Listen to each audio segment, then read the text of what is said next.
I'll wait till the room is clear. Okay. Okay. A person has many factors to consider when and where to daven. For example, mincha. They will try to daven at a consistent time, in a consistent place. Davening when one learns their Torah. Davening when one of the first 10 people. Davening after plag. When one can't fulfill all these factors in a single minyan, which factor is the most important to prioritize? Yeah, so the question would be that there are a lot of rules regarding what is the best place to daven, the place where you learn, the place with a minyan, the place with the larger minyan, the place where more kavana, different zmanim. So it seems that the number one thing you're looking for is to daven when you have the optimal zmanim. So, for example, davening mincha before plag, if you're going to do ma'ariv after plag. I mean, that's going to be the single most important thing. The second will be minyan, obviously, davening b'tzibur over Yeshivas. Now, the other things are really kind of hard to weigh, meaning there is an inyan of davening in the place where you learn. There actually is an inyan. There's also an inyan of davening in the makam kavua where you normally daven. So let's assume that in the past you were davening in a place that is not where you want to learn, and now you want to change it. So there'll be difficulties. We don't always have a clear priority list. And in such a situation, the tiebreaker will often be where you have the most kavanah. So we're going to bring in that idea there. Because with respect to the other factors, there's not always going to be a clear list. But so I think kavanah zmanim, tzibur, and then kavanah would be the three most important things that you look at. Rob, what about when you can get tzibur, but you have to make a compromise on zmanim in that you're waiting for the mincha, shkia passes, but it's not. So it really depends. But frankly, the Mishnah Berurah says specifically, with respect to shkia, sunset, it is better to daven mincha biyachidos than to daven mincha after shkia. So there we do have it. Now, on other things, such as, like some people say, there's a hidur to daven mincha ketana instead of mincha gedola. There, if you can get a minyan mincha gedola, we would say, go with the minyan. But so it really depends very specifically on which time issue you're focusing on. Another issue that comes up a lot is vasikin. Vasikin is when you time your davening, so the shachris shmona esrei, you will begin with the rising of the sun. So you start davening, whatever it is, a half an hour before that, and you hit shmona esrei with the rising of the sun. That's a very big inyan. That's called davening kavasikin. Now the question is, what if you don't have a minyan? Right? In a lot of communities, you're not going to have a minyan at the time of vasikin, and the minyan will be later. So what do you do? So there, it's actually brought down that if you plan that you're going to be davening kavasikin on a regular basis, then that overrides davening with a minyan. If, on the other hand, one particular morning you happen to get up early, and you're thinking, it's a nice idea for me to daven vasikin, there you do have to go to the minyan. So it really depends on whether vasikin is going to be your permanent practice or whether it's just a one-shot thing. Yeah. Here's the send-in. It seems that topics like having a healthy relationship with yourself, meditation, mindfulness, etc., are all being neglected in the Torah world, and that the keys to that wisdom are in the non-Jewish world. Why is that? Yeah, so the question is that issues like taking care of yourself, mindfulness, the books keep on coming, presumably from non-Jewish sources, from secular sources, or Eastern religion, or whatever, and why are these subjects neglected in the Torah world? So first of all, I do need to correct that statement a little bit. If you examine the books that are coming out now, certainly in recent years, you will see an explosion of works on mindfulness. I'm aware of at least 3 books that I wrote letters of introduction for, and I'm sure there are many other books besides that. And a lot of issues that were not formally explored in a Torah setting are now being explored. So the truth is, there is a lot out there. There really is a lot out there. But why historically, that doesn't answer the question, why historically it wasn't addressed so much. The truth of the matter is that, society, I'm going to use a harsh word, I don't mean to be that harsh, but society has gotten a lot more narcissistic than in the olden days. People are thinking about, I don't feel good, I don't feel that happy, and therefore we need to explore the reasons why I'm not happy, the reasons why, I don't feel fulfilled. I don't mean that that's narcissistic in a negative sense, but it's kind of a focus on what's good for me. I'm just not getting the happiness out of life. Now, you have to know that 100 years ago, even in general society, that wasn't the type of mindset that people had. People saw life as a series of tasks, jobs they had to do, that I have a responsibility to kind of get married, have a family, raise my children, have some productive occupation, and if you're religious, do Torah and mitzvos. And there wasn't so much of a focus on how do I feel about it. People might even laugh if somebody were to ask 100 years ago, I don't feel so happy in my Yiddishkeit. They would have said, okay, so do it if you're not happy, So a lot of the emphasis on self-help and on mindfulness really comes from the fact that we have become a society that is preoccupied with a feel-good mentality. Now, again, there may be positive reasons for that, meaning it could very well be that if people were not addressing those issues in the past, maybe there was a lot of stress that could have been alleviated. But I do think that the whole nature of how society has changed creates a much greater demand. Because listen, instead of asking the question, how come the Torah world doesn't address it and the secular world addresses it? I could tell you that 100 years ago, the secular world didn't address it either. So in a sense, the Torah world is not so discontinuous. Now, it's been pointed out many, many times, it's almost a cliche, that Judaism is not a religion of rights, it's a religion of responsibilities. It's a well-known truism that is stated in many ways. Now, on one level, that's just a question of semantics. If I have a responsibility to help the poor man, isn't that the same as saying the poor man has a right to be helped? It's just, rights and responsibilities are just two sides of a coin. But in reality, I think it is a distinction with significance, because in a rights-oriented philosophy, you wake up in the morning and you ask yourself, what does the world owe me? In a responsibility orientation, you ask, what are my responsibilities to the world, to Hashem, to other people? And Judaism very much focuses on responsibilities. And in the world of responsibilities, there's going to be a little less emphasis on the feel-good aspects of life. Now, the secret is that, ironically, by focusing outside of yourself, you actually achieve an inner happiness in many, many ways. In many, many ways, by focusing on how I can help other people, by trying to make other people have a better life, that actually addresses a lot of my existential loneliness, frustration, and depression. So that's a very interesting payoff. By being less focused on yourself, you actually become a happier person inside of yourself as well. Yeah. Looking at the halachot of Amalek in Rambam Hilchot Melachim, there's the mitzvah, the classic question, the mitzvah to blot out, annihilate their memory, and the mitzvah never to forget what they did do. Right. The teretz that I came up with to this question of how those two things can be, it obviously can't mean that nobody ever remembers who Amalek is anymore, or that it can't be to blot out the name because the name's in the Torah. And we can't obviously erase something from the Torah. So right. The teretz that I came up with is what it must mean is that all that's left of them is what they represent to us through the Torah. Their cities, their culture, their individuals, their history, all their details are completely forgotten. So I have two questions. One, is that a legitimate teretz? And two, if it is, can we be said to have successfully accomplished it? That we don't know who they are anymore. Where were their lands? Who were their kings? What was their music? In all the reading I've done through classical Western literature, I've never seen them mentioned. Amalek, yeah.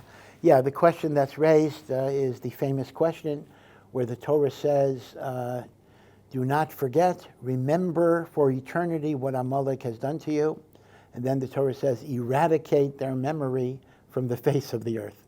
Remember to eradicate their memory, right? So the question becomes, if the idea is there should be no remnant, no memory of Amalek in the world, then how could we eternally remember that whose memory is supposed to be eradicated, right? That's a famous contradiction in the Psukim. So the answer that Jordan is suggesting is that obviously, to whatever degree the Torah requires you to remember them, remember their evil, remember what they did, so that is preserved. And when the Torah says eradicate, it means eradicate everything about them beyond the segmented area, the designated area that the Torah wants you to remember, and that is the evil that they perpetuated. So you wouldn't, you shouldn't write a doctoral dissertation on Amalekite music or Amalekite tent building or whatever it would be, because that's nichlal in the chiyuv to eradicate their memory. Yeah, I think it's a plausible answer. I think that's a good answer. In other words, the Torah emphasizes we should remember the evil that they perpetrated, the evil that they represented, and in that way we resolve, not to let it happen again to whatever degree, and also to eradicate that evil tendency within ourselves that may parallel to some degree that which is an Amalek. But you are correct that we should remember no remnant of them outside of that particular area that the Torah wants us to remember. So the question that you then raised was, well, maybe we've done that mitzvah pretty well, because we don't know who Amalek is. We have no evidence as to a remnant of Amalek. We know nothing about their culture. Indeed, has Amalek's memory been erased except for the Torah's mention of Amalek? It's a very good point. I think you have a point there. I wouldn't necessarily say that that's a mitzvah that we did, but in a sense, God kind of ran the world in such a way that Amalek's memory is more or less obliterated from world history. Yeah. Is it possible to say that we're saying that times change and we became more focused on ourselves? Yeah. Is it possible to say that Hashem wants something different of us now, and we want that more mutual self-part? Yeah, that's actually a very, very interesting question. Thursday night, tomorrow night, I give a shir in Even Shlema, which are the writings of the Gra, and for the Beis Medrash. And there is a passage in the Even Shlema that I think, B'mitzvah Hashem, I'll be doing tomorrow, but I think it's very relevant here. The Gra says that just like there are 6 days of creation, there are 6 millennia until Mashiach, like 6,000 years, even though Mashiach can come early. And just like every day of creation, something different was created, in every millennium, there's a different type of midah of Hashem that becomes dominant in that millennium. And therefore, all of the avoda of Klal Yisrael or anybody is tied into the particular manifestation of godliness that is connected to that generation. Now, unfortunately, the Gra did not specifically delineate what the avoda is, but that does suggest a certain approach to innovation that's very, very interesting. On one hand, we say, the Torah is from God, and even the oral law is from God, etc., and things don't change. On the other hand, there's a lot of things within Torah Judaism. I'm not talking about conservative reform. Within Torah Judaism that represents change, innovation. What did the Hasidic movement represent, etc.? The Muslim movement. Now, again, these are not totally new. They're taking old ideas, but they're certainly emphasizing certain things. And there actually is a concept.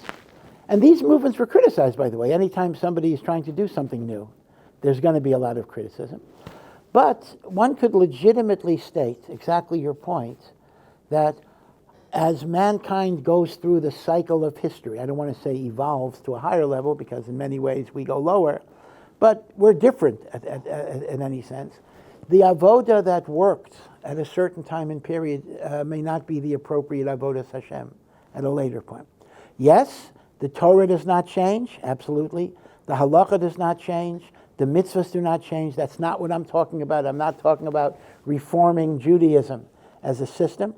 But within the basic framework of Torah and mitzvos, the particular emotional aspects of personality that one will emphasize may indeed differ from generation to generation.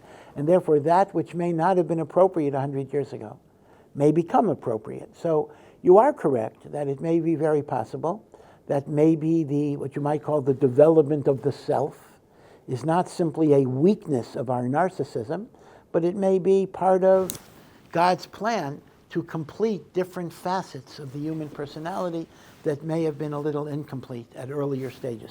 That's a very good possibility. Now again, you never know, meaning it could be a combination of our Yeridas Hadoros, and it could also be a combination of a Hashgacha Pratis to bring out certain aspects that were not brought out before. Even Kabbalah, that way, people ask the kasha. The Arizal, right? The Arizal created whole world of Kabbalah, not just one world, worlds of Kabbalah.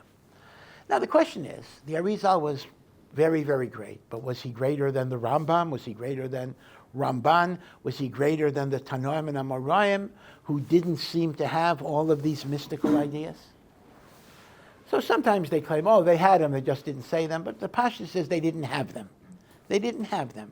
The Arizal had certain insights and even revelations that earlier generations didn't have. Does that mean he was greater than them? No, except for the fact that he had this extra revelation, but rather, different generations needed different things.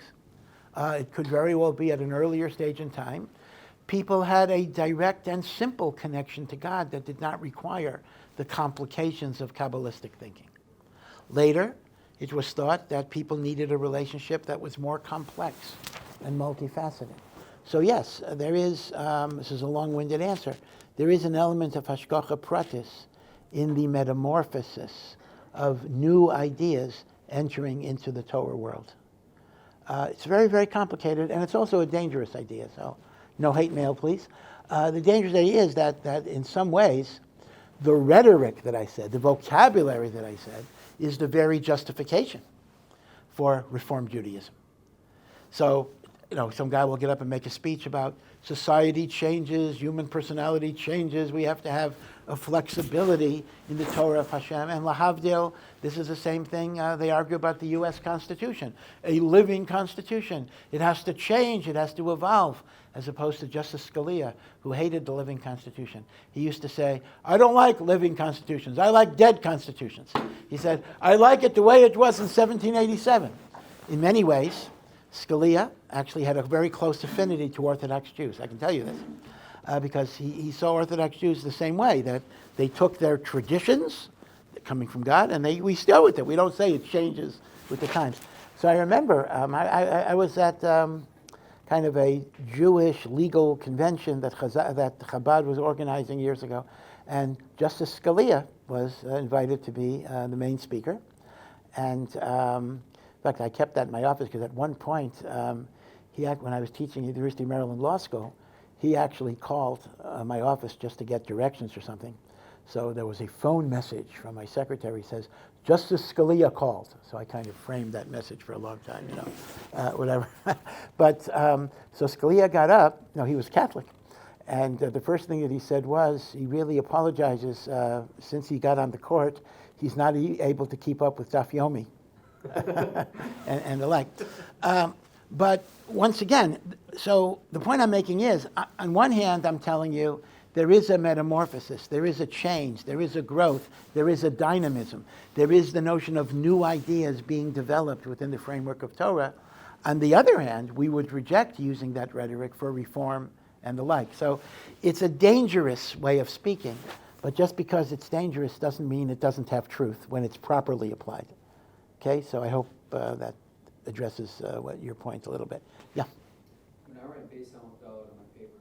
As a second? When I write Beis Hamikdalet Yeah. on my paper, does that go over to the other side as well? Or do I have to write it again? Oh, I see. In other words, Beis Hamikdalet, right? You write on your document, B'siyata Dishmaya, with the help of heaven. So the question is, if you're doing such a thing, should you write it on both sides of the paper, or is the one on side one going to cover you for side two? Again, since it's not a halacha, so it's hard to say what the halacha is, but I think it's better to do it on both sides. So I'll tell you again, so tonight is the night for law school stories for some reason, that, law school exams, like a lot of college exams, are graded anonymously, so people don't write their names, but some of them are handwritten, and this is before computers.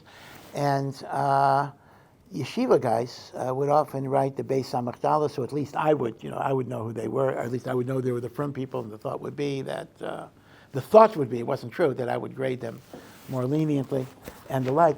But one time, one of the other law professors asked me, he knew it was Hebrew, but he didn't know what it was.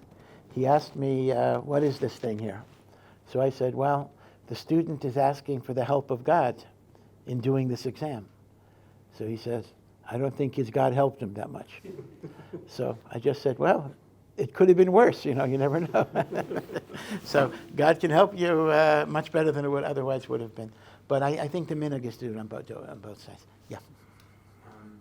With AI becoming prevalent, they have services where you can generate voices. So I'm wondering what the approach would be to female voices that are generated through AI, and maybe even a more relevant question today is how does things like auto-tune that are already very prevalent. Things like what? Auto-tune, where it sort of enhances the voice or changes Yeah. it in some sort of way. How does that fit with Kol Isha? Yeah. So the world of AI, artificial intelligence, is very, very scary, although I actually think it's getting a little less scary than we originally thought. I mean, when AI first came out, it really seemed to be everything that a human brain could do, and that was quite scary. I was thinking to myself, gee, all the rabbis are going to be out of a job here. We'll just have AI to paskin shailas. It does turn out, and I'll get to your question, it does turn out, after very careful analysis, that at least at this point, it is not as profound, not as accurate, not as complete as we might have thought. So right now, it is not going to replace the need for creative, knowledgeable human input. That's the good news. But on the other hand, the technologies do improve, and you never know what's going to be down the road. At this point, AI is really an augmented, perhaps superior way of doing research. In other words, better than Google. Instead of having to look up 20 things or 100 things, AI can give you, everything together, but it cannot really do that much original thinking at this point. We hope never. Now, you're raising some side questions, which are, again, interesting questions, and that is, AI has now moved from text generation, generating text, to generating, pictures, images, voice, including singing voices, and the like. And the question would be, what are the implications of things like kol isha when you have these AI-generated female voices? So it is an interesting question. Let me point out the following.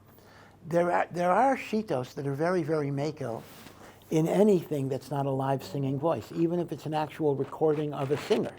If you took a female singer and you actually had a YouTube recording, there are people who are makel. Some people are makel only if it's an audio, so you don't know what the woman looks like.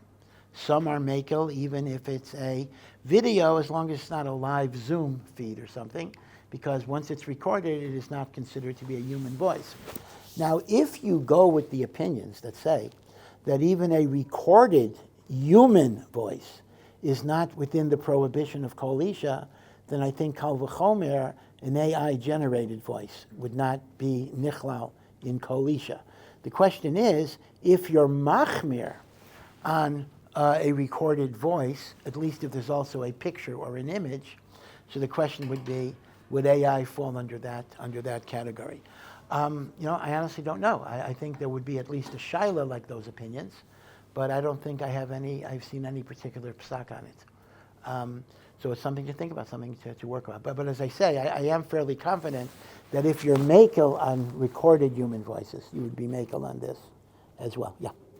I was interested in the halacha that the Rambam cites that the king is allowed to have, how do you pronounce it, Pilagshim. Pilagshim, only him. Yeah. So I was wondering if you could tell us some details about this.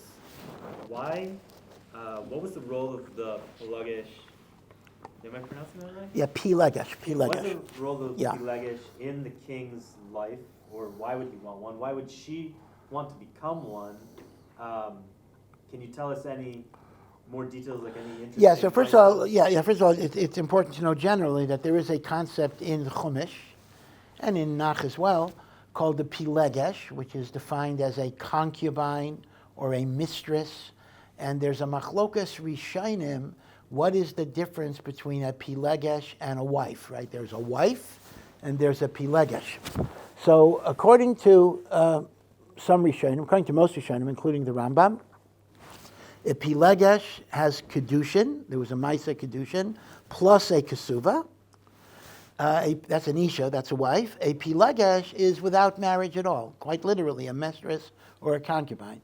So most say a pilagesh is a woman without kedushin. There is another view that actually says even a pilagesh has kedushin, but she agreed to forego a kasuva. So she's also a wife, but she's a wife that doesn't have the economic protections of kasuva. But that's a minority opinion. Let's go with the Rambam's opinion generally, that pilagesh is an unmarried woman without kedushin, without kasuva. Now, there is a big machlokas. There are shitos and rishonim who say even a non-melech is allowed to have a pilagesh. Quite amazingly, Rabbi Yaakov Emden brings us that pilagesh is mutter.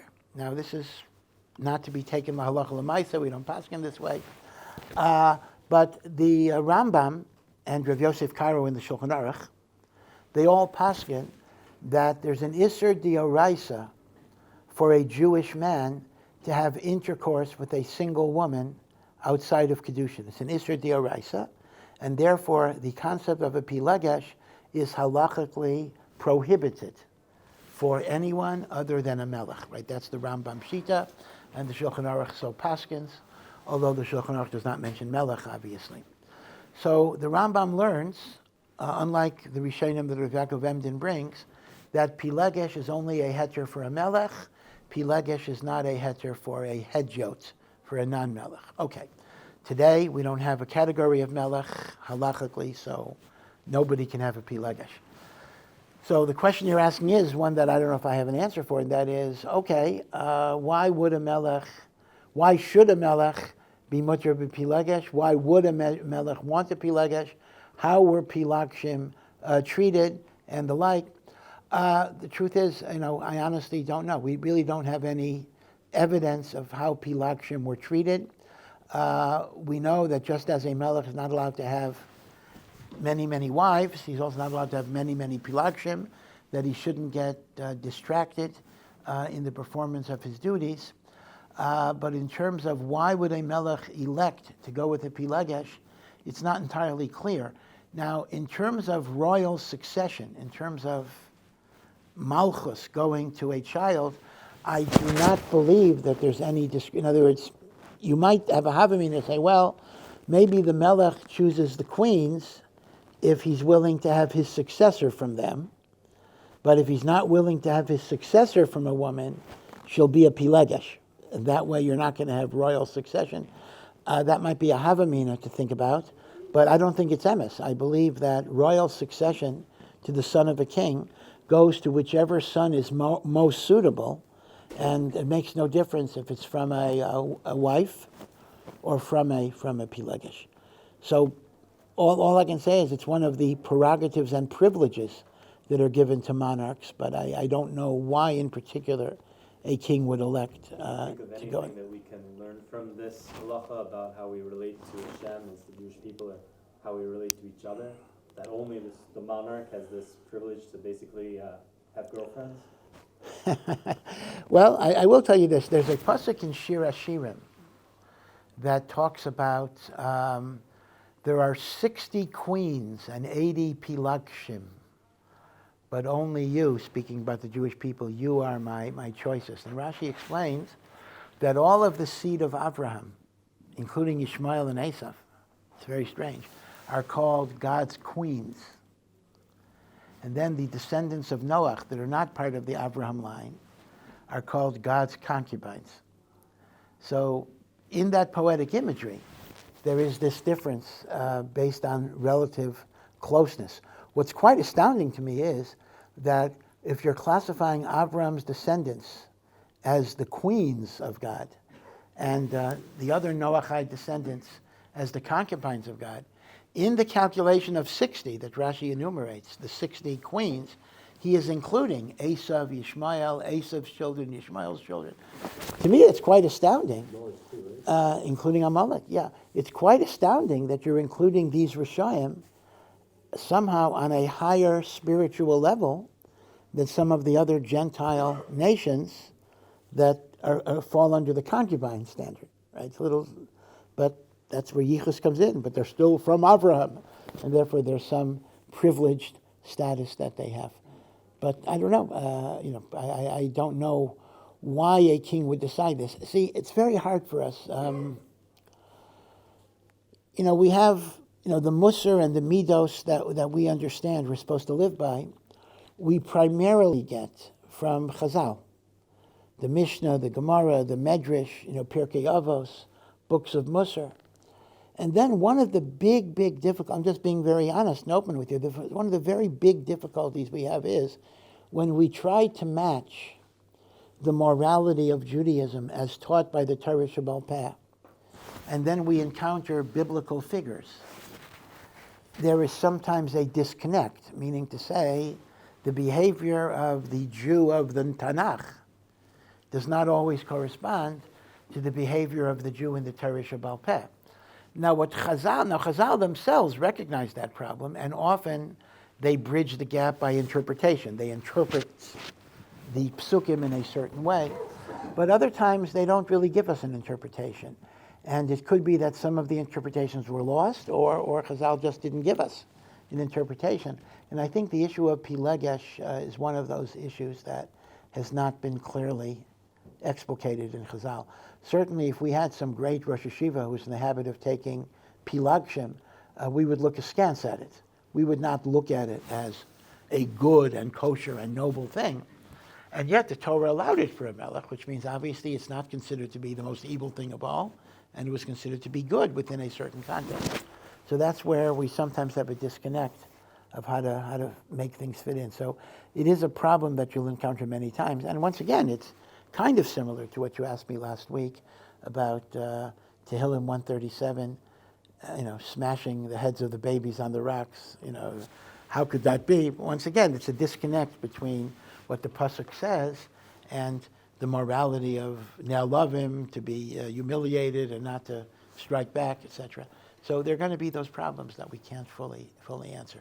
Yeah. Is davening vasikin more special than a later time? I'm sorry, I didn't hear you. Is davening vasikin more special than a later time? Oh, well, there's no question it is absolutely more special. Vasikin is a great mitzvah. Now, why is it so? So, number one, it is based on a pasuk in Tehillim where David HaMelech proclaims, Yira'ucha im hashemesh. We will revere you, God, with the sun. It's like you're participating in the cosmic praise of God. There is a notion when the sun rises every morning, it is singing a song of praise to God as the day begins. And you're joining yourself in nature in that chorus. So vasikin is a very, very beautiful thing. But as I indicated, if you're not going to do it on a regular basis, you wait until the minyan later. But if you want to do it on a regular basis, it may override even tefillah b'tzibur. Now, I will say that modern vasikin has lost a lot of the spiritual power. Today, vasikin means you want to start Shemona Esrei with sunrise. So now they have these atomic clocks that tell you exactly when the sun rises, even to the 10th of a second. So it'll say, 5:50 and 5/10 of a second. And they're watching the clock there, and they're up to Shemona Esrei, but they're not quite there yet, so they'll stretch out the last line. Baruch atah Hashem Goal Yisrael, to get it exact. So they're looking at the clock. They're not looking at the sun. They're looking at the clock. So I remember one time I had to daven at a vasikin minyan, and it was my father's yahrzeit, and I'd have to be vasikin minyan. So I asked if I could be chazan, and I was like 2 seconds late with sunrise. Whatever, it's hard to time it exactly. So they told me I could never daven there again because I missed sunrise. I missed vasikin. I was makalkel. Now let's think about this. When we ask ourselves, how did Chazal daven vasikin? Chazal didn't have clocks. There were no clocks. They were looking at the sky. And when they saw the sun rise, obviously it was an approximation. That's when you begin vasikin. So this notion that vasikin is somehow correlated to a 10th of a second is, I think, very, very foreign to the way it was done historically, but it's also foreign to the spirit of it. Because the spirit is you should be in awe of nature becoming a new day. And that inspires you. I'm looking at the sunrise and knowing that it comes from God. and all of creation is a testament to God's greatness and God's grandeur. Instead, I'm in a windowless basement with no windows at all, so I couldn't even see that was that particular case, and we're bending over looking at a clock. So you could ask the question, what's so great about Vasikin under those circumstances? Well, halachically it still is, but spiritually, I think we've taken a lot out of the experience of Vasikin. Yeah. Here's another sentence. The Gemara in Gittin tells the story of how Shlomo HaMelech acquired the Shamir worm from Ashmadai. This story is very similar to Lahakil, St. George and the dragon, since both Ashmadai and the dragon are symbolically chained to gain mastery of them. Did the Talmud inspire their stories, or is the taming of a formidable monster simply an archetype common to all humanity? Yeah, well, those are excellent questions, and those may be controversial questions. The particular reference was to an Aggada in the 7th parak of Gittin that talks about a massive, gigantic king of the demons whose name was Ashmedai, and Ashmedai had to be subjected, he had to be trapped, he had to be subordinated, and the Gemara says the various tricks that were used to capture him, and after he was captured, he was able to identify what Shlomo HaMelech needed for the Beis HaMikdash, and that's the Shamir worm. Because, in the Beis HaMikdash you can't use iron tools, so we are told that the rocks were cut by a little worm that would eat through the rock. Today we would use lasers. Lasers would also be an alternative to the Shamir. By the way, there's a second part of the story, that Ashmedai eventually got Shlomo and took over Shlomo's malchus for a while and had to be discovered. So it went both ways. Shlomo got him and then he got Shlomo. Now the question was that there are similarities between, let's say, the story of Ashmedai, where a formidable opponent is disabled, versus St. George and the dragon, which has a similar story about a dragon. And obviously, one thing I can say for sure is that the St. George story is later, so for sure the Talmud didn't get it from St. George, which is Baruch Hashem, I don't have to answer that particular problem. But the question is, were these stories in Europe and in Christian culture, were they from the Talmud? Were they based on the Talmud? Or were there kind of just developments in people's consciousness, certain universal themes that kind of emerge different times, different places, different cultures, because they are universal archetypes, to use Carl Jung's terminology? The answer is, I don't know. The answer is, I think both are possible. Certainly, there is no question that Talmudic stories were known, at least some stories were known in European Christian culture. And there's no reason to doubt that they could have easily spread and then taken on different forms. But it's also the case that there are certain universal themes that emerge from human culture. The word mythology, again, this is a controversial word, because when you say something is a myth, that normally is kind of an insult. Oh, it's a baba maisa, it's not true, it's a story. But in reality, myth has a different meaning, actually. Myth means a symbolic exposition that represents an important idea in human psychology or philosophy. In other words, I'm going to say something that will sound like I'm an apikoros. Maybe I am for other reasons, but not for this reason. I'm going to say that many midrashim are myths. No hate mail, please. Now, when you hear the statement, many midrashim are myths, you expect me to be saying, they're stories, they're superstitious, they're foolishness.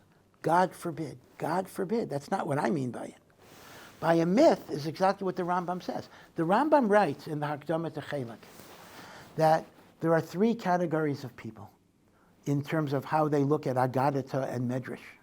Category one says everything Chazal says is 100% true, no matter what. The Rambam says these are God-fearing people who are fools. Category two say Chazal's statements are full of superstition and lies. Rambam says these are evil people who are apikorsim. So, if you say everything is literally true, you're a God-fearing fool. If you say it's full of falsity, you're an apikoros. Rather, the Rambam says the true approach to Aggada is every single thing Chazal say is absolutely true. But truth is not always understood in a literal way. Chazal used, in some cases, not in all cases, Chazal used metaphor, mashal, allegory, as a framework to convey deeply spiritual ideas. The spiritual ideas are true, but to make them more palatable, Chazal employed stories, which are not necessarily literally true. Now, the Rambam says that we don't know. Some midrashim are meant to be literal, and some midrashim are meant to be figurative and metaphorical. And he promised us that he was going to write a book to tell us which midrashim were this and which midrashim were that. What a book that would have been. Unfortunately, the Rambam never wrote the book. He never got around to it. So we don't have that book. But commentaries like Maharal and Ramchal try to go through this. So when I say something is a myth, that's not an insult. A myth is simply a form of symbolic thinking in which certain ideas are expressed through symbols that are not necessarily meant to be taken in a literal sense. In fact, in that sense, it's been well said by scholars of mythology that myths are sometimes truer than facts because they communicate deeper ideas. You know, a myth can teach me all about my life and my struggles. A fact might be, oh, I had a hamburger for lunch, like the stuff they post. Facts are just facts. Facts don't necessarily have any particular meaning. In a myth, there is always meaning. Okay, so for your own self-preservation in yeshiva, please do not use the phrase, medrash is a myth. They're going to kick you out if you say that. But in reality, if you understand what I'm saying, that is exactly what the Rambam says, that the truth of midrashim is not always literal, it is symbolic. So based on that idea, as human beings go through life and they have godly souls, there is the possibility of simultaneous, a certain idea emerging simultaneously in different cultures. And that is why in mythology in particular, you will see myths that transcend cultures. You'll have Greek myths, Roman myths, Norwegian myths, British myths, Scandinavian myths, South American myths, cultures that did not necessarily have any connection, but they deal with the same themes. So I'm perfectly open to that as a possibility. Yeah. In this week's parsha, it sounds like Avraham is almost like negotiating with God in regards to Sodom. Yeah. And saying how zchut tzadikim sheharachim on the entire city. And I understand Moshe Rabbeinu, being a negotiator for Am Yisrael, after when they mess up. But for people who are such achzari people, it just sounds so difficult that Avraham is advocating for them. And Chazal, especially when Chazal say that kol merachim al achzarim sofer lachzer al rachmanim. In this case, it sounds like Avraham is really advocating for them. What's the Yeah, it's a difficult question. I mean, Avraham prays for Sodom. First of all, let me point out that it's interesting when God tells him to take his only son Yitzchak and bring him as a korban, Avraham doesn't argue at all. He just does it. But for Sodom, he argues. On that, I think I may have told you an answer, that there's a difference between a direct command and God just giving him the news. In the case of Akedah Yitzchak, God gave him a command. Once he gets a command, he doesn't question it. By Sodom, God just gives him the news, so Avraham feels he could argue.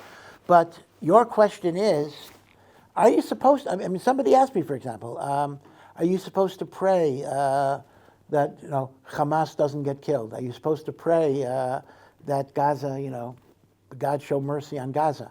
Right? These are Rishayim. These are enemies who want to destroy us, destroy Jews, destroy every Jew in the world. And Sodom were Rishayim of that type of magnitude. So the question is prayer appropriate for them, right? It's one thing you pray for a Jewish people, etc. It's a hard question. I would say there is a difference that although Sodom were evildoers, their evil seems to have been contained within their society. I think that's a difference. You don't find Sodom doing terrorist operations, trying to kill other people. Their evil was within their particular place, and as a result, Avraham might have reasoned that there's always a possibility of tshuva. That there's always a possibility that as bad as people are, we can help them, work with them. Who knows what will happen to them, etc.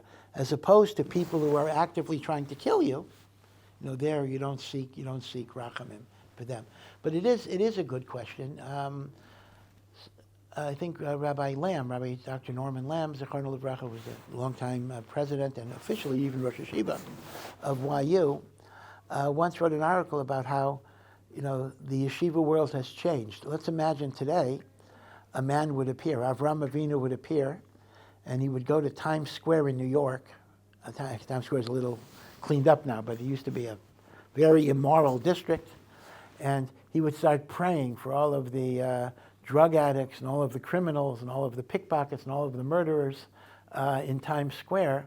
Undoubtedly, there would have been a declaration against him for being misguided and the like.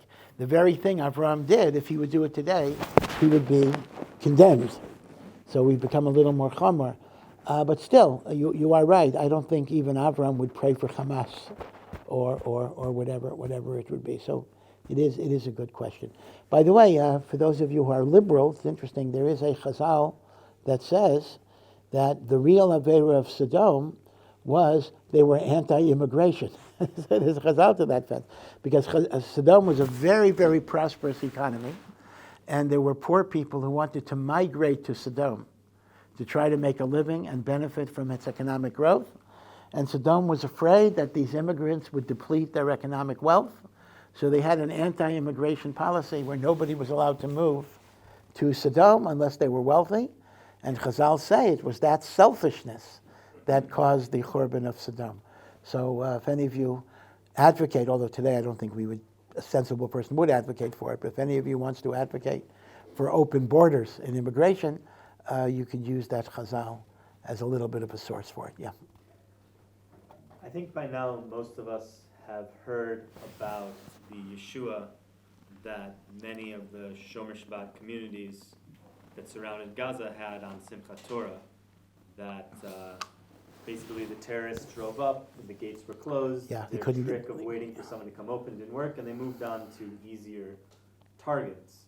On the other hand, the worst devastation was at the rave. If you know a little bit about me, I used to be a touring DJ and sound systems engineer. I know what's going on at those raves. People, Gilia riot, openly breaking Shabbat, and even worse than that. There's I saw a picture of a temple to Buddha at the rave. Yeah, someone tell you. So and I've been at other parties like that, so temples that are I've seen them. They are mamash avodah zarah. So what occurs to me is that Hashem's not really being very subtle with us here. The communication of what Klal Yisrael is supposed to learn from this is not. I don't really feel like we have to go. Oh, what does Reb Chaim say? We need to really it seems like really the regular Am Haaretz should be able to get the picture. Yeah. And so my question is, one, is there an appropriate way for us to explain that to people who are still being openly Machal Shabbat in the face of this very clear communication from Hashem? Is there a delicate way to talk about this? And two, how do we deal with the sense of fear and discouragement as people who are Shomer Mitzvot, that if we as Klal Yisrael are not getting the picture from this, then really, what's it going to take? And fear that coming event. Yeah, this is actually a profoundly uncomfortable question because the one thing that we don't want to do when Klal Yisrael goes through its Tzara is kind of blame some other segment for the problem. Like say, oh yeah, they are the ones that caused this tragedy, because that kind of gives us an excuse not to engage in our own tshuva, our own cheshbon hanefesh, and it becomes self-righteousness, and it becomes arrogance, and it becomes gaiva So to point fingers at other people is always a very, very, very, very dangerous and self-defeating exercise. I'll get back to, just to give you a story. I mean, years and years ago, I remember before I was a Rav of a shul, so I was a consumer of drushes instead of a giver of drushes, the good old days. So I went to 2 drushes in Baltimore. One was a Yeshivas, real Haredi shul, where everybody was a ben Torah, and the drasha was about the importance of keeping Shabbos halacha, which everybody was doing. And anyway, okay. The shul was a little cold, a little unfriendly, but Shmira Shabbos Gilchasa. Then I went to a more modern Orthodox shul, where people were not so frum, but they were very friendly and warm. So the Rav spoke about the importance of greeting everybody, b'sever panim yafos. Both drushes were very excellent. But I was thinking to myself, it would have been so nice if the drushes would have been reversed. That the Haredi yeshiva shul that was not so friendly should hear about sever panim yafos, and the other shul, which already was sever panim yafos, should hear about the importance of Shabbos halacha.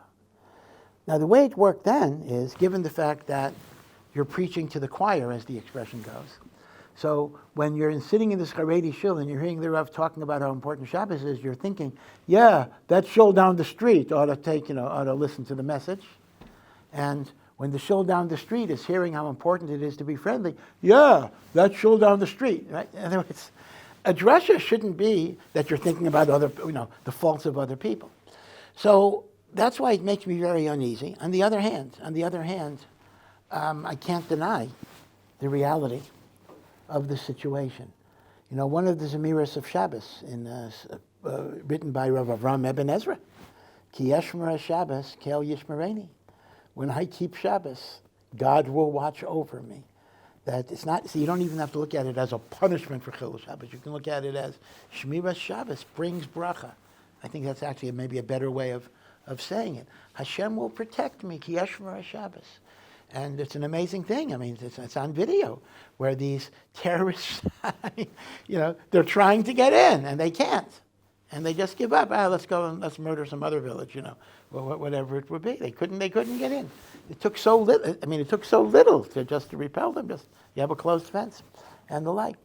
And then you're right. The majority of the casualties were at this concert, and the concert is Kol Mine Toeva, Arayos, and even a Buddha, whatever reason that was there, but I heard that as well. So it is very, very clear that these Averas are a contributing cause. And the Torah itself says that when Eretz Yisrael is desecrated in this way, the land vomits us out.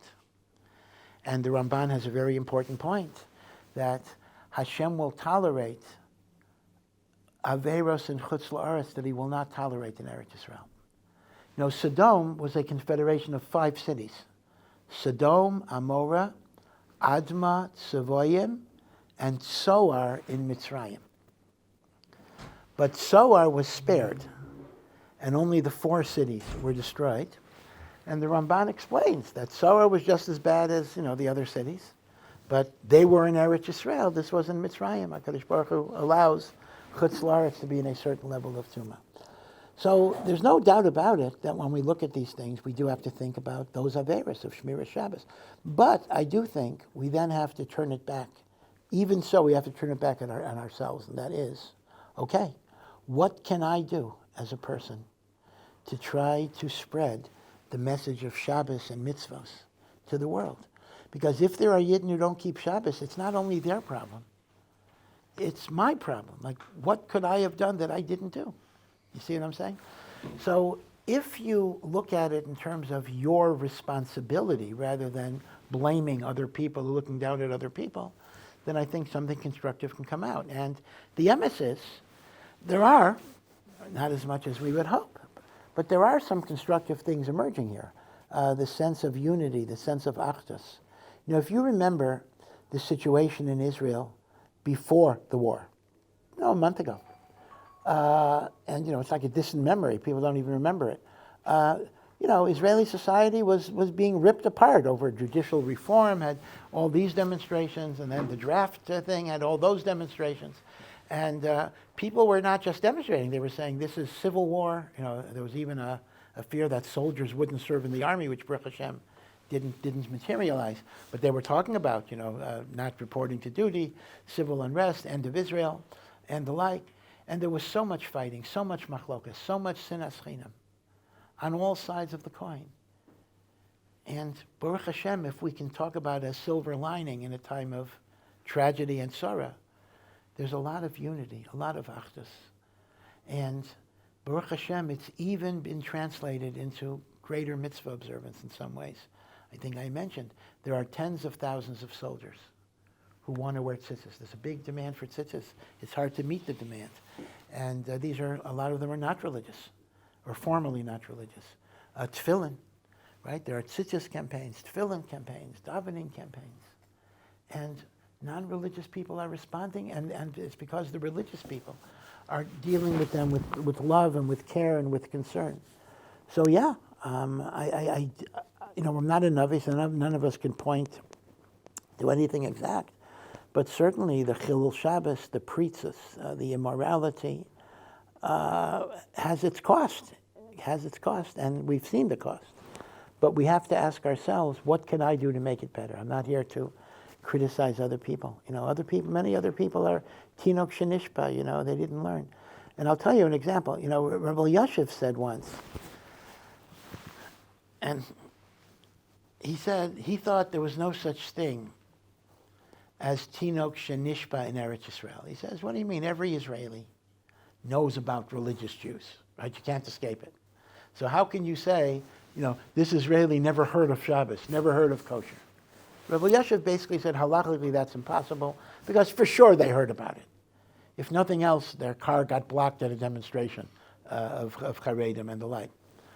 But I'll tell you that somebody told me, or I heard, I don't remember, I think it was a person directly witnessed this, that they were doing a Chabad thing, although they were not Chabad, but they were inviting a secular Jew to put on tefillin in the airport.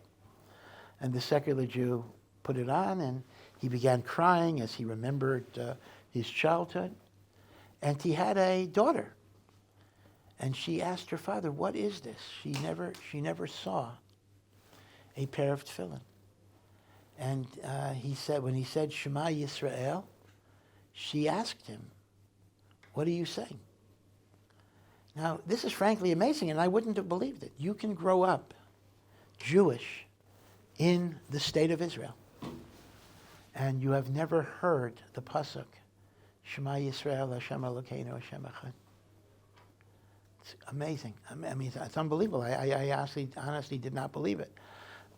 Rabbi Yashiv said, sure, they heard about it, but you see Lamaisa, there are people who have not.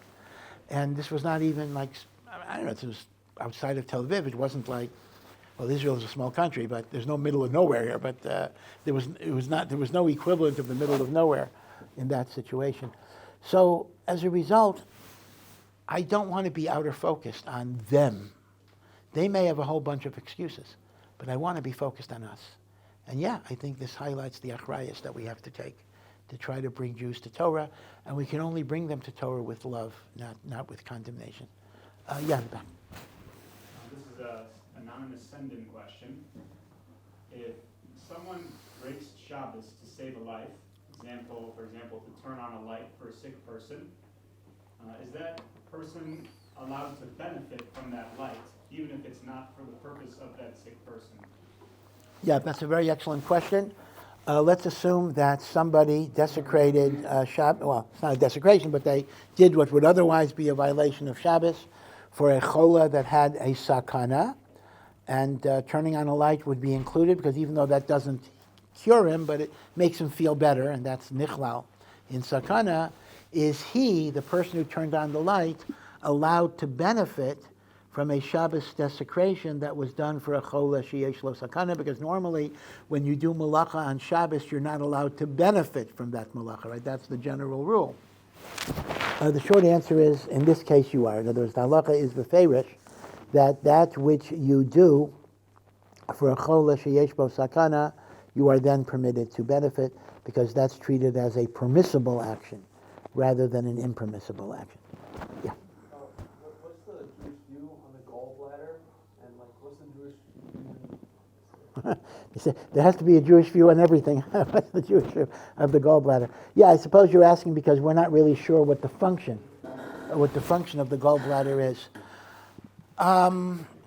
The Gemara makes reference. There's quite a number of Mamari Chazal that refer to the gallbladder, to the Mara, in various ways, and we do believe that Hashem did not put anything in the human body or in the universe that does not have a purpose.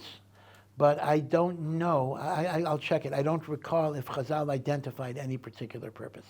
But as a matter of hashkafa, it's absolutely the case that everything has a function.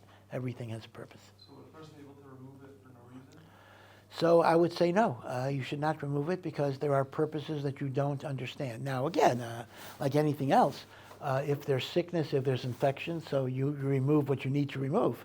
But you don't indiscriminately just decide to remove something because if Hashem gave it to you, we don't believe in evolution. We don't believe it's just some vestigial organ. We believe it has a present function, so don't fool around with it. Yeah. Another send-in. There have been a number of legal cases recently where usually English courts rule to take religious, Jewish or Christian children off of life support, despite perhaps some remote chance of an experimental trial that would work. Assuming one has exhausted all legal appeals, what is the Jewish obligation in the face of such circumstances? Does the principle of Rodef require that one take up arms in defense of the child? Even such approach would only put Yeah, so this is a very interesting question. The exact parameters are very, very complicated, and I'm not going to really address this, but suffice it to say, there are going to be times where halacha requires that we try to keep somebody alive, and secular law may not only permit, but even order that the person be taken off life support. Now again, when that would take me at least an hour and a half to go over, but let's assume that there's a scenario where halacha says this child must be on life support, but the courts have ordered that we no longer sustain these types of lives, let's take him off. So the question becomes, if I am an Orthodox Jew, and this could be in a number of ways. I'm either the doctor, or I'm the parent, or I'm just an Orthodox Jew who wants to protect human life. Can I regard this as rodef? In other words, the doctors or the nurses that are going to disconnect the life support, can I kill them because they're about to kill another human being based on their definition of death and everything else? Can I treat those who want to discontinue life support as rodfim, which would allow me to take extreme action or the like? Now, the problem there is, of course, that the rodef does not, see, a rodef is chaya can get killed not as a punishment for his sin, but he gets killed to prevent the damage of his killing others. Now, do you understand the difference? I can kill a rodef not because of what he did, but to prevent him from killing somebody innocent. So as a result, that's exactly where you have the problem here. Some nurse comes in to take a kid off life support, so you shoot her because she's a rodef. Well, what's going to happen is somebody else will come in, under armed guard or everything else. So it would seem that in a situation where killing the rodef is not going to avoid the threat to the nirdav, there actually would be no heter. You would not even be allowed to kill the rodef if it's going to be inefficacious. So I would say that in this case, Redifa would not apply. You try to pursue your legal avenues. Or maybe in an extreme case, kidnapping might work. It depends. This was done sometimes in Israel, not in this particular context, but in the context of autopsies. In the 60s and actually 50s, 60s, and 70s, Hadassah Hospital was doing autopsies on everything. Anyone who died in Hadassah Hospital got a full autopsy, which involves cutting up a corpse, dissection of a corpse, desecration of a corpse. And this is a major issue. Halacha may allow autopsies in certain areas, but it certainly does not allow indiscriminately doing autopsies for medical education or whatever it is. So that was an issue. Baruch Hashem, they don't do that. They don't do it anymore. The law was changed. But in the 60s, 70s, early 70s, there were many, many, many demonstrations against autopsies. But one of the things that some frum activists did was they would put on white medical jackets, impersonate doctors, come in with gurneys, into morgues, and literally steal the bodies. They would steal bodies, take them out of the hospital, and give them a burial, halacha. In fact, there are even stories they would take a dead body into a cab with them. In other words, they get into a cab and they would just tell the doctor, not the doctor, tell the cab driver, this guy had too much to drink. He was like falling around, and right, and they would bury him. Now, in the case of life support, that's a possibility, but it's much more difficult because if you're taking a person on life support out of the hospital, the question is, how are you going to keep him on life support? So, in some ways, I don't know if there's any satisfactory solution, but I don't think Rodef is the way to go because Rodef is not going to eliminate the threat. Bichlal. Yeah. Could you explain why cheese is kosher, which is a mixture of milk and meat in the form of rennet? It's been explained to me that the rennet becomes batel b'sheshim, but that doesn't make sense to me because the rennet is the thing that turns the milk into cheese. The rennet's what makes it what it is. And plus, if it was batel b'sheshim, you still couldn't do it lehatchila. And then it's also been explained to me, I heard a different answer, that it's eitz ba'alma, but if it's eitz ba'alma and it doesn't have the status of meat anymore, then why is it required that the rennet needs to come from a cow that had shchit? Yeah. So again, the idea of kosher cheese is an interesting problem. Historically, the way cheese was made, and most cheese is made even today, not soft cheese, not cottage cheese, but harder cheeses, is you need what is called a curdling agent, an agent that causes the milk to curdle into balls that solidify. And the agent that was typically used is something called rennet, which is from the lining of an animal. Now, the lining could be pig, could be cow, could be anything, and that's called rennet, and that's the major curdling agent of the milk that causes it to coalesce into cheese. Now, the problem basically is you're taking milk and you're introducing meat into milk, so isn't that going to be a problem of basar b'chalav? So here, let me explain something. Your question is a very good question, but la halacha, there's a difference between non-kosher rennet and kosher rennet. Now, non-kosher rennet is either from a pig or an unshechted cow. Right? That's non-kosher rennet. Kosher rennet is from a shechted cow. Now, non-kosher rennet, even if there's more than 60 times the volume of milk keneged the rennet is not batel b'shishim. It is not nullified in 60. And the reason that is so is exactly what you said, davar hamaymed, that which effects noticeable chemical changes in a product does not lose its chashivas. Meaning, if a drop of milk or even a drop of pork, falls into a meat soup, it's nullified. But where that drop is a catalyst for chemical transformations, there's no bittul. So, bottom line is, non-kosher rennet is not batel b'shishim, and therefore there is no heter to eat cheese that's made with non-kosher rennet. Now, your question is, but why don't you have the same problem with kosher rennet? Yeah, the rennet is kosher, but once you put it in milk, you got a meat and milk mixture, which should not be batel b'shishim, because the kosher rennet is mamid. It's a catalyst for chemical changes. It's a very good question. So the Rishonim say, and the Nosei Kelim and the Shulchan Aruch say, that the rule of davar hamamid, that which is a catalyst, is not nullified, only applies to a maimid of iser, but when it's a maimid, which is a substance of heter, and it only becomes usher through the combination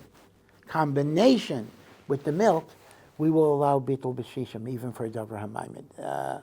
This is a klal that is said. Now, some cheese is in fact made with vegetarian rennet. They don't have chemical or vegetarian rennet. I honestly have to check the statistics, but I believe today, most kosher supervised cheese is made with vegetarian rennet. But the emes is, the Shulchan Aruch does allow even kosher meat rennet based on the fact that it's a maimed of heter. Yeah. What is the obligation, or maybe there's the lack of obligation to sort of persuade or to educate non-Jews about to show them why what Israel's right to defend itself or protecting the Jewish people is important? Do we have any obligation to persuade or to teach the goyim? Yeah. So this is the whole area that in modern Hebrew is called hasbara, and hasbara means propaganda. That's exactly what it means. And it was said that Israel was not as skillful in propaganda as the other side is, and I think we've seen that. And you're asking, to what degree is there an obligation? I think there is an obligation, and the obligation stems from two different sources. One source is the general idea of Kiddush Hashem, that if the Jewish people are doing something that is perceived by the world as immoral, that is perceived by the world as disproportionate, is perceived by the world as violent, then that casts the Jewish people in a very, very negative light, and therefore it's important in terms of Kiddush Hashem that the world understands that we're doing things that we have to do, not because we want to do them, and the danger is such that you have an enemy that wants to wipe us out, that they're the ones that are using human shields, not us, and that we give warning. So my point is that if I'm living in a world where people are looking at me as evil and as a Russia, I do have an obligation to try to clarify that appearances may be deceiving, and there's a lot more here that you don't know. Now, maybe it'll work, maybe it won't. Unfortunately, it will not work to a large segment of the population, but it will work for some people. So one reason is Kiddush Hashem. Now, then there's a pragmatic reason that I think propaganda is part of our hishtadlus. Listen, it is Hashem that gives us the victory, for sure. But we do have to make human effort. We have to have an army. We have to train our soldiers. So part of our hishtadlus is that we need to curry favor with the nations of the world. And that's the nature of being in Gullus, in which part of our hishtadlus is to have a good relationship with the United States and other countries. So as a result, propaganda, I'm using it in a neutral term, hasbara, is a way of the other nations understanding what we're doing, and in that way they're more likely to support us and to help us. And even though obviously they're not the ones that are giving us victory, but it's our hishtadlus to try to enlist the different help. So the two bases for hasbara, I think, are Kiddush Hashem, which is a religious imperative, and hishtadlus b'derech hateva, that requires that you get the cooperation of the Umas HaOlam. Does it apply on an individual level? Because people spend lots of time on whatever social media trying to convince an individual. Oh, okay, so that's a good question. Meaning, I think as a general rule, this is a Jewish societal imperative. Should you as a Ben Torah, spend a lot of time doing this? Frankly, I think there's a better use for your time. Meaning, a person has to prioritize his time.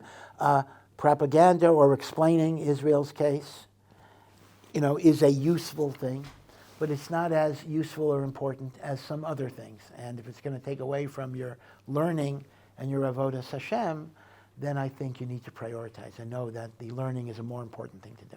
But if you have, some spare time, it might be something, another service you can do for Klal Yisrael. Yeah. Two of my great-grandparents were interred, not buried, in an above-ground Jewish mausoleum. Trying to give my ancestors a traditional Jewish burial would likely cost thousands, if not tens of thousands of dollars, and may also cause strife amongst my secular relatives who don't want to go against my great-grandparents' wish to be buried in such a mausoleum. Furthermore, I could see this project causing my family to lose any patience they have for me. With any future efforts, I try to make hard for them that they lost patience with me. Nevertheless, the mitzvah to honor a Jewish family with a traditional burial is immense. Does Rav recommend I pursue this project with said risks? Yeah, this is a very difficult issue. The issue of mausoleum burials. We know that the Torah gives us a mitzvah of kavura, of burial, and the mitzvah of kavura is normally in the ground. Mausoleum burials are not acceptable halachically. Of course, in Israel, this is a current problem. All right, we don't bury people in mausoleums, but if you ever go to Har Menuchos, you will see something that looks like parking garages. They bury people because there's really a lack of space. And if you want a simple on-the-ground burial. You want an on-the-ground? I want to be buried on the ground. That's going to cost you $50,000 in Yerushalayim. $50,000. You can be too poor to die. See, what's interesting is Bituach Leumi, the national insurance in Israel, gives every Israeli citizen a free burial. You can get a free burial. But the only free burial you'll get in Yerushalayim is in the parking garages, which is like, it's a building, and they make niches in the wall, like catacombs in the wall. Or now they have something underground. It's an amazing thing. I saw the advertisement for it. In a way, it's ludicrous. It looks like a beautiful city, and they point out it is 78 degrees year-round, and you even have Wi-Fi connections. A little strange, but okay. And there's a very, very big shiloh halacha. People are debating. Rabbi Yosef was very much against the parking garage. Kavuros, other poskim, the Rabbanut allows it because they say that's not really a mausoleum, because it's a small space that has dirt in it, and therefore it's like you're just raising the dirt. But a pure mausoleum, indeed, is not proper. The question becomes, how much do you fight for it? Again, it's a hard answer. I would recommend, this is a person in America. Is this your question, or you're asking for somebody else? No, it's Oh, okay, so talk to me. I would recommend, and this is in the States? Yeah. I would recommend that you talk to a Rabbi Zon, who's the head of the Chevra Kadishas, the National Association of Chevra Kadishas, and he's in Queens. And he's a go-to person on all sorts of things, cremations and mausoleums. And he could probably give you some very practical advice as to how to proceed, because you are correct that this is important, but on the other hand, if it will endanger other things that you're working on, it may be that this may not be the issue to push. So contact me afterwards. I'll give you some information. Yeah. So in this week's parsha, Lot's daughters slept with their father because they thought that everyone was destroyed. How is it possible that Lot's daughters thought that Avraham and Sarah were wiped out along with Sodom? Or is it that they knew that they were alive, but didn't yet know that Hashem promised Avraham and Sarah a child? So from their knowledge, there were no other opportunities. Right. So the big question is that we are told that Lot's daughters committed incest with him, and that's how they got Ammon and Moab 2 nights in a row. And Rashi explains that really their intention was for the sake of heaven, because they literally thought the world was gone. They looked like a nuclear landscape, and therefore they thought they were the last human beings, and therefore they had to reproduce, even though it was incestuous. So your question is, how could they possibly think they were the last survivors? They surely must have understood that if God saved Lot, he would, in the merit of Avraham, he certainly would have saved Avraham and Sarah, and Hashem promised Avraham and Sarah that they will have a child. So what was the hechrich? What forced Lot's daughters to assume that they would be the only way they'd have children? Yeah, again, it's a very excellent question. Of the two possibilities that you mentioned, I think the second one makes more sense to me, although I don't have a raya. Meaning they knew that Avraham and Sarah were alive, but they may not have been aware that Hashem promised them that they would have a child, because after all, Lot had been separated from them for a while, and maybe they even made the cheshbon that Lot was Avraham's kind of adopted son, and therefore whatever promises God made would be fulfilled through Lot. That might be the way it worked. But I don't think they thought Avraham had died. I think that's very unlikely in that case. Yeah. This is partial also. Hashem has rachmim on Yishma, and Hashem said that, and I saw him Vasher Husham. And I know that the simple understanding I had was that Hashem just viewed him where he was holding at that specific moment and didn't take into consideration what would be coming out of him. But it just, especially in light of everything that's been going on, it just still seems so difficult to swallow. How really that's how he was judged, especially in context like a Ben Sora Mora, who was like Nidon Hashem Sofa. Yeah. Yeah, so this is again a famous question that the Marsha asks in Maseches Rosh Hashanah. We say that as Ishmael was apparently dying of thirst, the angels said to Hashem, let him die because his descendants are going to persecute us so much, persecute the Jewish people so much. And Hashem said, Asher Husham, right now, he is not such a rasha. Right now, he is relative, obviously it's relative because he was expelled, but he's relatively righteous. And therefore, I judge him the way he is and not the way he will become in the future. So people ask the kasha, we look at the Ben Sorer Umoreh, the rebellious son. Now the rebellious son, all he did was steal from his parents. He didn't do anything else. And he's not chayav misa because of his stealing. So why is he executed? Now again, Chazal say it never happened because there's a lot of technicalities, but at least on the books, there is a death penalty for Ben Sorer Umoreh. And the Mishnah says, Nidain al Shem Sofa. He is judged on the basis of what he will do. Meaning to say, he starts off this way, he'll eventually turn into a ganef who will murder people. So Hashem says, let's kill him now, so he'll never turn into the guilty person who will kill people. So you see mamish opposites, right? Asher Husham says, I look at you now, not what you'll be in the future. And Nidan al Shem Sofo is, I'm going to destroy you for what you will do in the future, even though right now you're not so bad. So the Maharsha asks the question. The Maharsha gives a few answers. One answer is that the Ben Sorer Umoreh, he himself will become the rasha that will do the killing. In other words, Ishmael, the taina was, his descendants will be the Rishayim. So Asher Husham means Hashem is not going to destroy you because of the rishus of your descendants. But Nidan al Shem Seifa might mean that you will be judged for what you yourself will do. Or the other thing is that the negative behavior that will culminate in murder by the Ben Sorer Umoreh has already started, meaning there's already been a start of that negative behavior. Apparently Ishmael, there must have been something negative, but apparently the negative root of that hatred did not yet start. So those are two things the Maharsha says. Question to that would be like, let's say also like a little like baby Amalek, for example. Also this like same. Yeah, you are correct. That one of the arguments of Amalek is that we kill even the babies because they will grow up to be Hitlers. So Amalek, according to that idea, is connected to Nidain al Shem Sofa. Yeah, that is a good kasha. But again, Amalek is a unique category, really. We don't extrapolate Amalek. It's very interesting. The whole tendency of halacha is to narrow it. We don't know who they are. We'll only do it when Mashiach comes. So in some ways, I don't know. You can't fully generalize it. Also, let me make another point. Although the Gemara doesn't say it, so that's a problem. With Yishmael, there is a concept that Yishmael himself did Teshuva. And Chazal say, B'yacharis hayamim, the nations of Yishmael will do Teshuva. So that itself already is a difference, meaning, yeah, they'll become Rishayim, but they will also leave that category of Rishayim.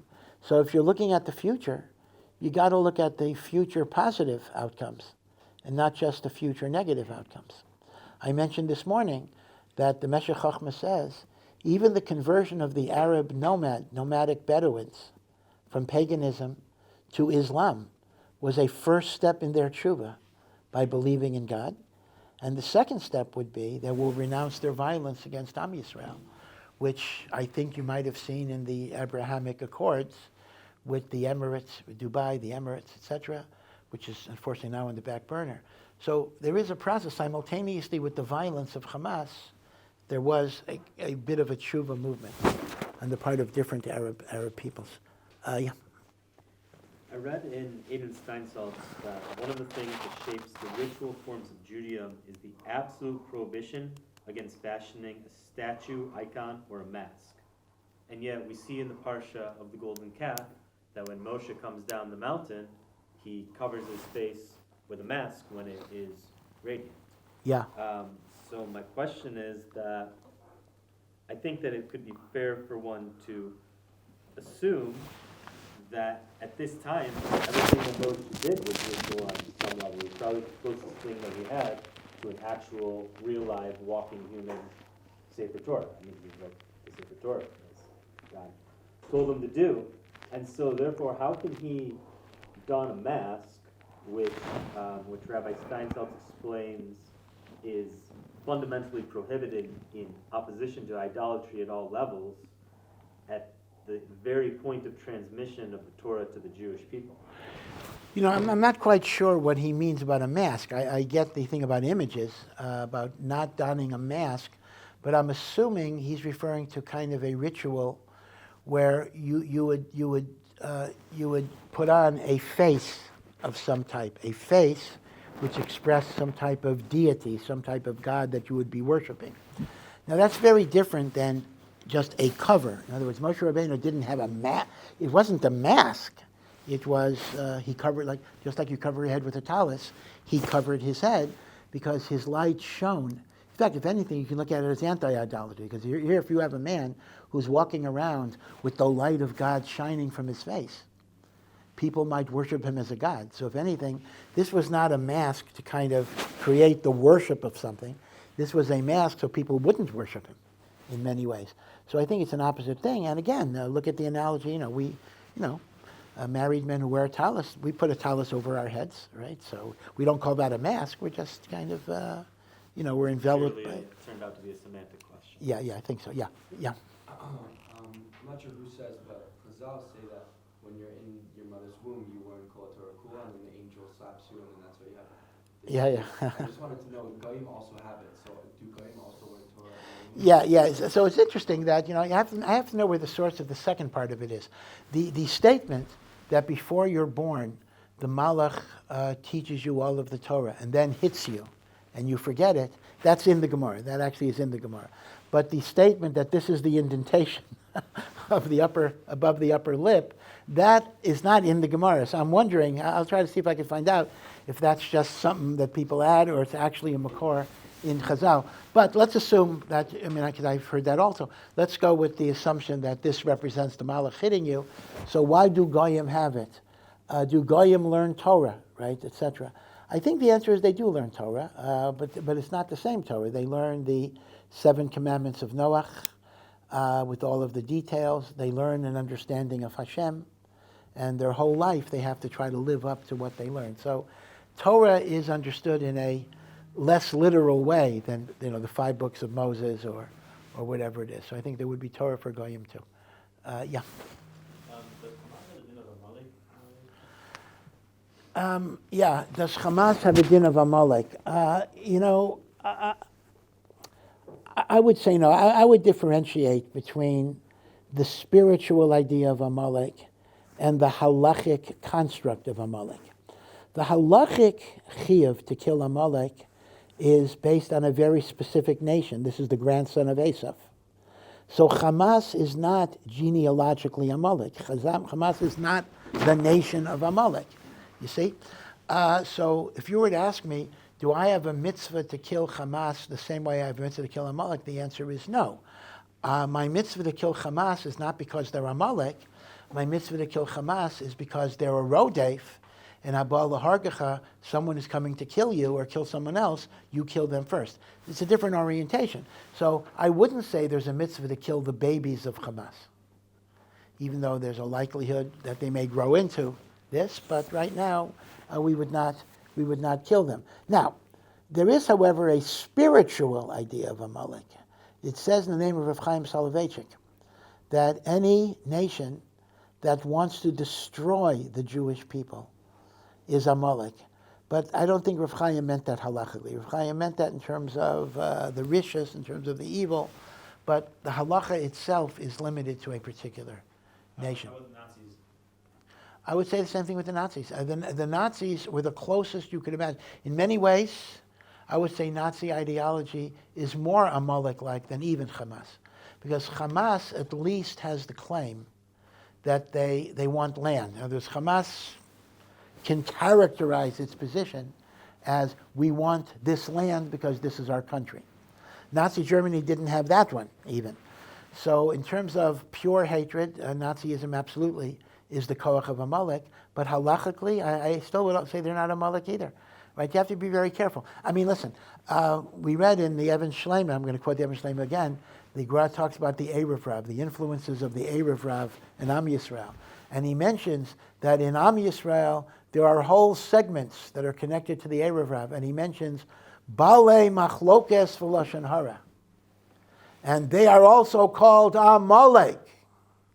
So the Gra says that a Baal Lashon Hara, a Baal Machlokes, is called Amalek. Now, got to be careful. What does that mean? That means if somebody is a Baal Machlokes, I can take out my knife and kill him? Almost certainly not. So you have to understand that sometimes we are referring to spiritual kochos, but we're not referring to the technicalities of the mitzvah of Amalek. And that's important. And that's why it's a little dangerous to use Amalek as a term, because some ben yeshiva will hear the word Amalek and carry it out in a maisa, when it really was not meant to be l'maisa in that way. Yeah. Okay. This is more of a philosophical question, but I Yeah. kind of debate with our friend. I wanted to know if the Rav holds that without a God, if morals would exist, and then a follow-up question to that is that if a baby grew up with no sense of morality, like in a forest, would it feel tsar or any feeling of guilt with stealing or murdering? Is it an inherent part of a human being, or does it need to be taught? Yep. There's a nice book that was written many, many years ago, and it was by Dennis Prager and Joseph Telushkin. Joseph Telushkin has remained an Orthodox rabbi, modern Orthodox rabbi. Dennis Prager, who's now become somewhat famous, is a traditional Jew who's no longer Orthodox, but he was Orthodox at the time. And they wrote a nice book. It's a nice book to give to somebody, to a non-religious relative. It's called, the first edition was called 8 Questions People Ask About Judaism. And then they did a second edition called 9 Questions People Ask. They added a question about intermarriage. But one of the questions they ask, and they give nice answers, is, can there be morality without belief in God?